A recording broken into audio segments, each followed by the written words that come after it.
guys, welcome. I'm Heidi Swap, and we are here. This is our very first watch party, and I'm really excited that you have, set aside all of the things that you're doing. You've set aside all of your public gatherings. You've set aside all of your pro tickets to your local NBA games, and you've just really made a plan to be here. So I appreciate that. Okay. You guys, we're gonna get started here, and the first thing that I want to ask you guys, there's two questions that I want to ask you as we're kind of waiting for people to join us and getting started. Is number one, what tools do you have in your craft room, in your crafting space, and that you like to use? And number two, then what is on your wish list? So the first thing I want to do is just kind of show you the tools that I love to use all the time. In fact, tools that I'm going to be using tonight, while we do this watch party together. And then, so I want you to list in the comments the tools that you have, that you use, that you love. And then also the tools that are on your wish list. Okay, I'm going to start. Okay, so I'll start out first by showing you probably one of the least likely tools for a paper crafter, but also very, very useful, which is the sewing machine. Okay, so this is my Bernina. I have a Bernina. People ask me that all the time, what kind of sewing machine, and it probably is overkill. My mom bought it for me. She's a seamstress, she's a quilter, and I remember that when I first had little kids, she wanted to buy me a sewing machine, bought me this Bernina, and it's been trusty ever since. I keep it really close. This is where I'm always working, in my renovated scrapbook space. Do you love it? I love it. And so I keep it here really close because I use it all the time. I actually have the presser foot that's kind of underneath this dresser. So it works out great. I use it all the time. The other tool that I use all the time that I keep here pretty close is the Mink machine. This is the new pink one. It's just becoming available, so you might have that. So add that to your list if you have it. Add it to your wish list if you don't have it. Another tool that I use all the time, you guys have had this for a long time. It's ancient and hard to find and stupidly expensive for a corner rounder. So this is a huge, big, beefy corner rounder. Yeah, so use it all the time. But there's other corner rounders out there. We Are Memory Keepers makes a great one I should really use, but I love this one. Okay, what about a crocodile? Who has a crocodile? Use it all the time for hole punching and also for grommets, which I still occasionally use. The other tool that I have here is my Cricut Maker. Do you guys have digital cutting machines? If so, what kind? I would love to know. And did any of you guys score joy? That's the new baby mini Cricut. So would love to hear your story on that. Okay, other tools that I use all the time. I will show you the We Are Memory Keeper typewriter, which I love. I love the vibe of a typewriter on my projects. And so the We Are Memory Keeper one is great because it will hold a 12 by 12 page. I also have a couple vintage typewriters that I also love and have. So anyway, I love having a vintage typewriter. A couple other tools that I'm going to be using today that we're going to talk about is just like a 2-inch punch, a date stamp. This is actually my magnetic date stamp, because there's these little circular stamps that pop on here. I'll show you that more when we start to use it. People ask me about this a lot too. Right here on my work surface, I actually have two things going on here. On top, I have a non-stick craft mat. This is the Heidi Swap version. It's available, I know, at Joann. And I like that it's white. It's in my Mink section because a lot of the mediums you want to use, a non-stick craft mat. And then I also have my Heidi Swap cutting, self-healing mat that is also in the Mink section and also available right now at Joann. So really important tools to use. Okay, so I talked about a punch. Also do you guys have this distressed ink? We're going to be using, it's actually distressed oxide. This is the Tim Holtz Ranger distressed oxide ink. And you guys, I'm going to flex just a little bit, I guess, in that because Tim loves me and he's my friend, he hooked me up with these distressed oxide. inks, and he gave them to me a long time ago. And I think that I just wasn't in a place where I was doing a lot of actually crafting, which I'm sad to say. But since the beginning of the year, and I set some crafting and creative goals, I have become like genuinely obsessed with the distressed oxide. I have always loved distressed inks, but the distressed oxide ink is like, I think, so much better. So I don't know if I'm allowed to say that, but I love it. So I also have some of the blending tools and the little blending pads. Those, we're going to consider them tools. So other things that I'm using, adhesive. Maybe we should even ask about adhesive. A lot of people ask me what kind of adhesive. The two kinds of adhesive that I'm going to be using tonight is this Marathon Runner. It's by Sticky Thumb. That's made by American Crafts. And there's mixed reviews on this. I personally love it. A lot of people don't. I think that it takes some getting used to. I love it because there's so much adhesive on it, and so you don't have to change out the refill as often. So that's my favorite. That's what you'll see me using. And I'm also using this little teeny bottle of glossy accents. These bottles actually also come in like big bottles. And I just like the little bottles because I think that they're easier to use and kind of have on hand. A lot of other questions that I get is what kind of trimmer that I love. And I love this Fiskars trimmer. I love the little wire that lets you know exactly where it's going to cut. So this is an old favorite standby. So, okay. Did you guys fill out what tools you have? Anywhere from big tools to small tools. What else do I have in here? I do have a die cutting machine, regular die cutting machine. Would love to know if you use that. And what other tools that you guys have? Okay. So I think that as we are going forward, we're going to be doing watch parties every Thursday night, which we just want to invite you to come. We want you to chat. We want you to chat with each other. Several years ago, I used to do these live. Tonight, you guys, what I want to actually talk about a little bit is my Storyline collection. And I have to tell you that I'm so thrilled with the response that has happened with Storyline. And people are starting to get it in their hands, and it's exciting to me. Here's what I realized as I was starting to think about scrapbooking. Scrapbooking has changed so much for so many of us. And I realized that the issue is that I document my life in different ways depending what it is that I'm documenting. Does that make sense? And so that's where Storyline chapters kind of came from. You can see that these albums are a little smaller than a big 12 by 12 album. And inside it is a different style of binding, which is kind of, and I'll compare it. If you know what a traveler's journal is, traveler's journal opens up, it's got the elastic in it, and the elastic is what holds multiple books in a traveler's journal. Well, this is a little bit different because, so this is the gray version. It doesn't say anything on the front, so it just has the plate on the spine, plain on the front. This is one of the black version. It says timeless. So you see inside here that it has these metal rods. They're super bendy, thin, kind of, it's just like a piece of spaghetti. And the way that this works is that it bends in, and this acts like that piece that will hold your book into the album. So just to kind of show you, and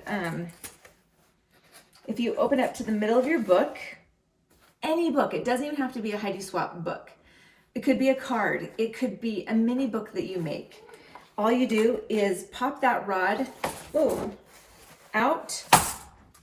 You work on the book, and then when you're ready to stick it in the storage album, you just open it up, set it down, you put the bottom in, bend it, put the top in, and then it holds it right into place.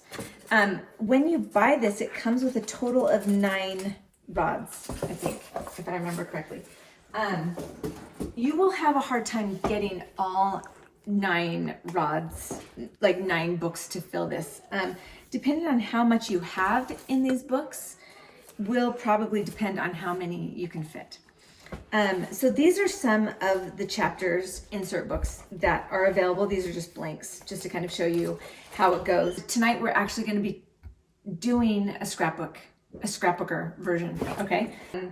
I'm going to switch in just a second. I'm going to switch from this view to an overhead view so you actually see me working. But by way of introduction, this is the insert that I have been working on and is dedicated to Connor. Connor's my youngest son. He's 12 years old, and we have actually had some fun adventures together. He's at a great stage, and I just wanted to create one chapter insert that was completely dedicated to Connor, right? Okay, so I'll just go ahead and start off showing you this is the insert that I'm working on for Connor, and I have not created like a title page for Connor yet. I'm thinking about it. We'll see. So I always like to leave the first page empty. Now, the pages in these books, I get a lot of questions about this, like how heavy duty are the pages? And I'm not supposed to look at my fingers, sorry. The pages are fairly heavy duty. It's heavier than a regular piece of paper, not as heavy as cardstock. I have found that most pens don't bleed through it. Not a Sharpie will bleed through it. And I have found that most inks don't bleed through it. But I will admit that from time to time, I do add extra paper to reinforce those pages, especially when I'm adding a bunch of photos. So just by way of kind of introducing you to this concept, this would look like a double page scrapbook page layout, right? Or like the inside of a mini book. So I do like to tell people, you guys, if you've got embellishments, glue them down. That's where this glossy accents comes in. I do have a tutorial, a little kind of sped up tutorial of this page where I've used more of those oxide inks. I also use my glue, my dipping pen, my dip ink pen and my glass pen. More of the ink, the oxide, distress oxide inks that I'm stamping with on here. And now we're on to the next page. So I'm actually going to take you to my process of making this next page.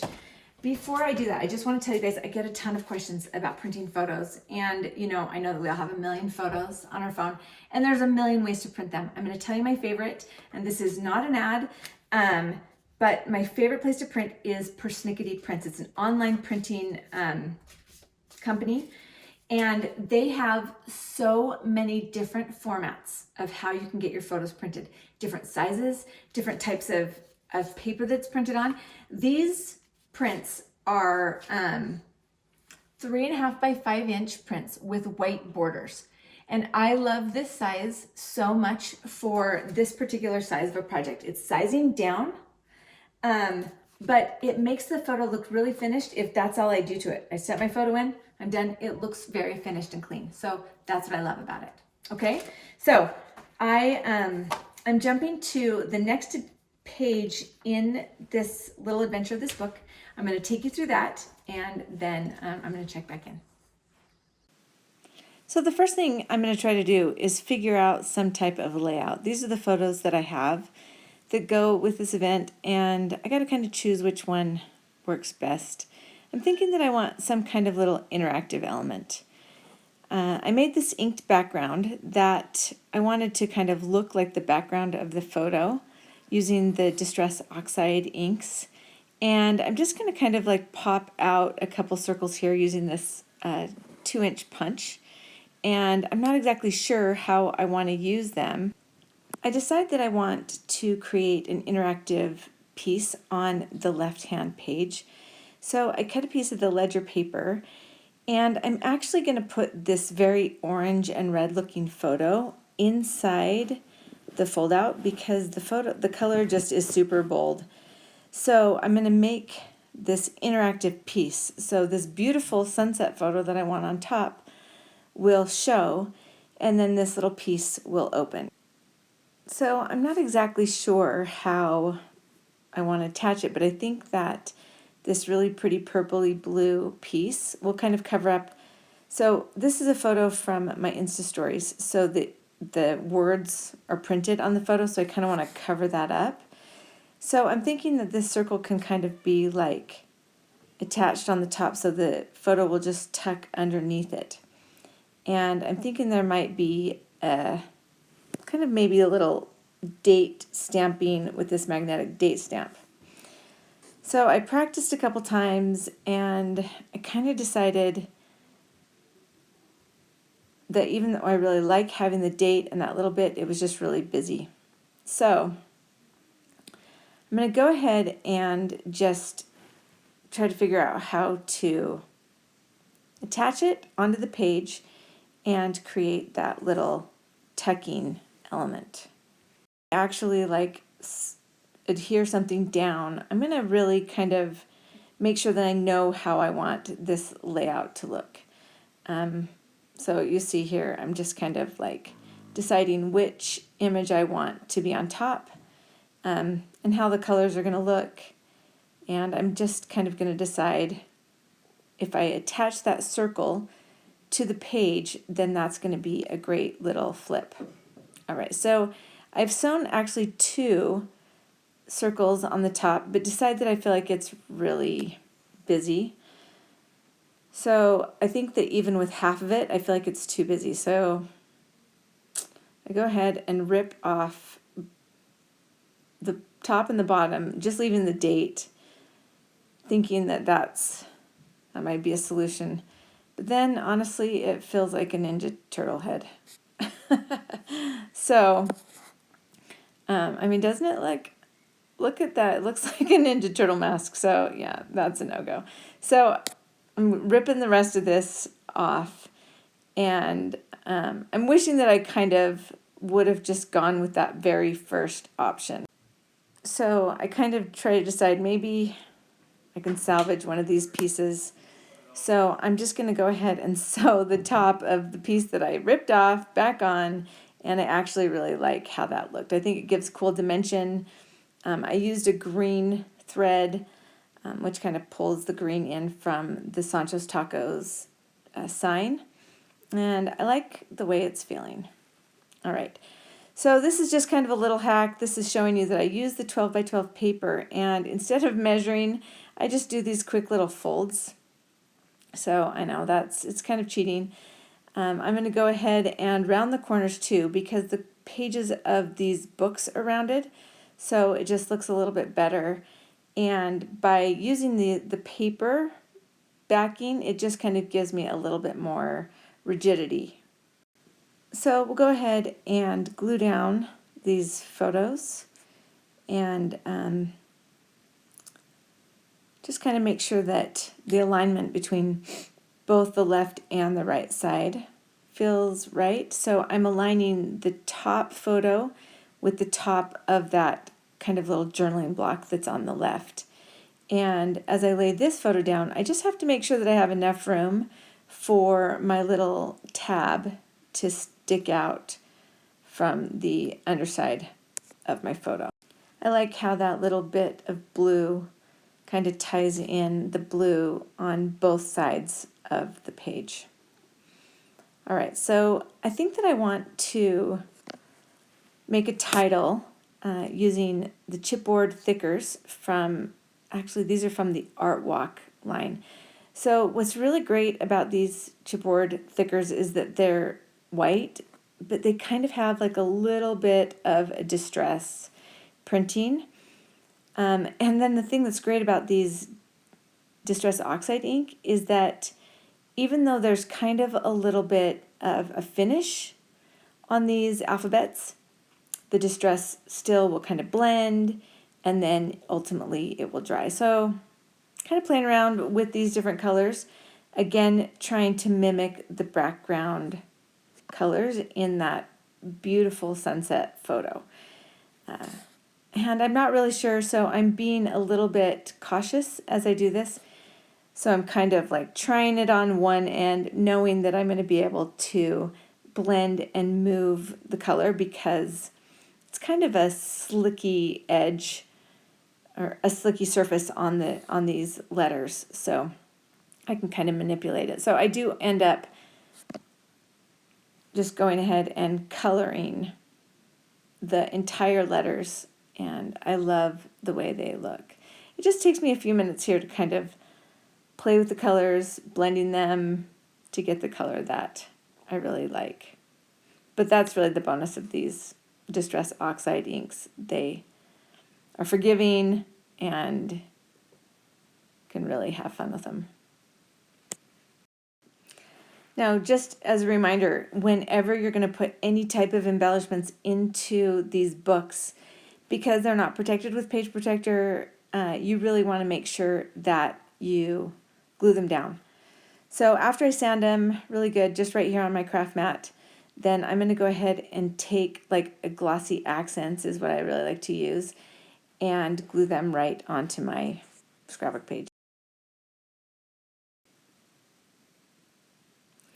So just a very little bit of glue goes a long way, and so don't put too much on because then it squishes out. So you'll see in this case I got a bunch that squished out, and so I just kind of took it off, wiped off some of it, wiped it on my apron, which is why I always like to use an apron. Here's the thing that I wish I would have done. I wish I would have started on the right with the S on the end, and then worked down my page so that the top of the S, the end of the word, would have been even with the top of my photo. So anyway, gonna go ahead and clean off my mat. Make sure that after you ink or do anything on your craft mat that you clean it up. Okay, so now I'm gonna do just a little bit of embellishing. These letters are from the inside of the Art Walk project pad.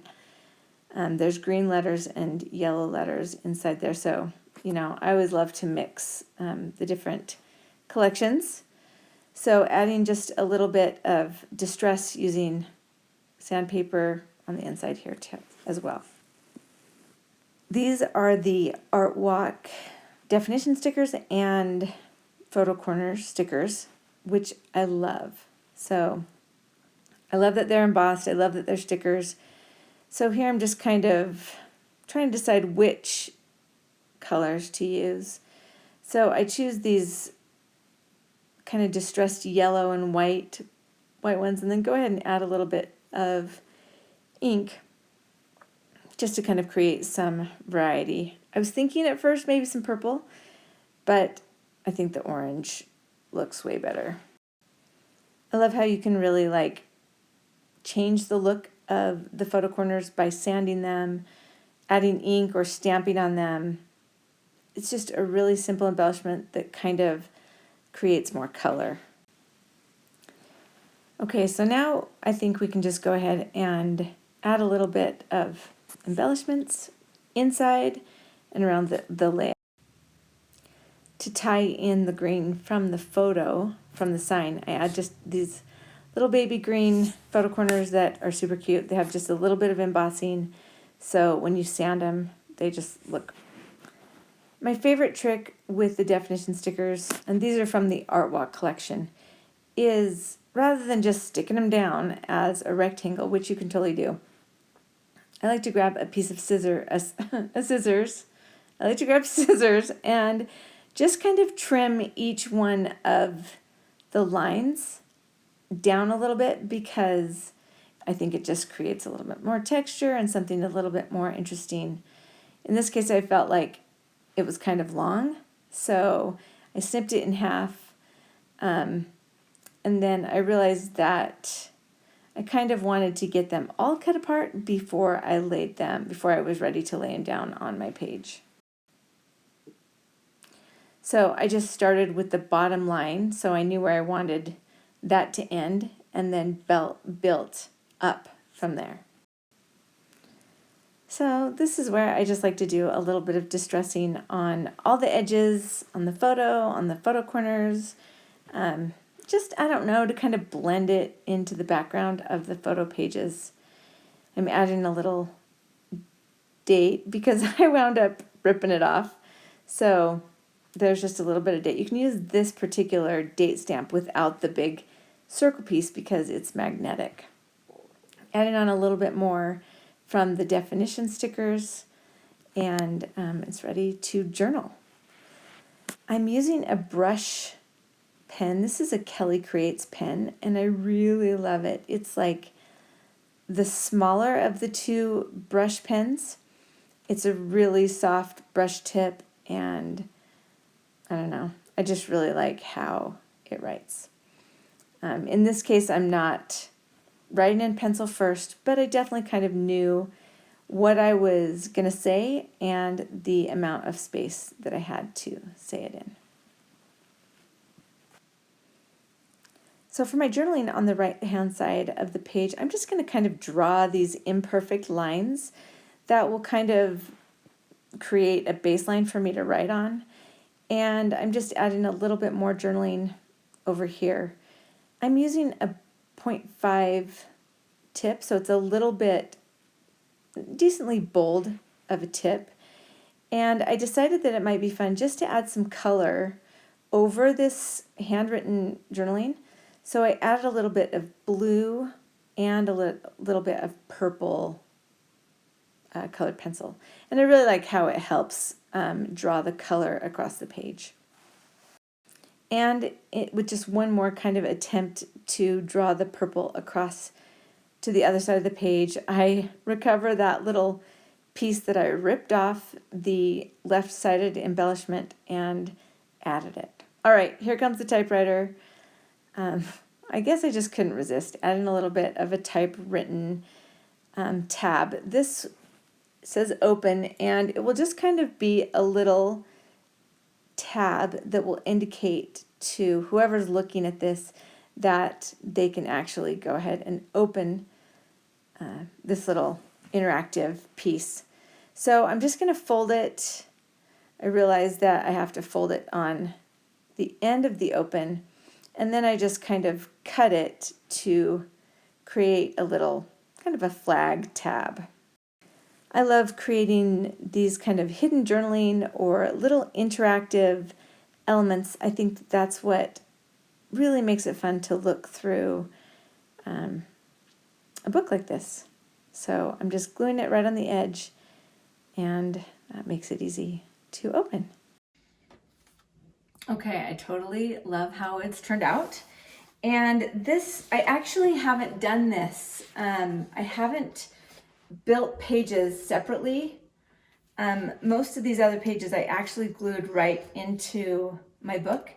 But in this particular case, I will show you. I don't know if you'll be able to see it. I did have a little bit of bleed through when I did this stamping. And so I just decided that not only did I didn't fortify this page at all with paper, so I wanted to go ahead and have that extra stability. So I'm just going to go ahead and take my Marathon tape runner, and I'm just going to add adhesive all the way around the edges. And you know, if you've taken a class from me or if you've heard me talk, I like to say it's like The Price is Right with your adhesive. You want to go as close to the edge without going over. And I'm going to go ahead and glue this right into the book. I did round the corners with my big giant corner rounder that I told you about. So I went ahead and just glued that right in. So that's how it looks. And now this page is actually even that much more strong. We'll do the second one.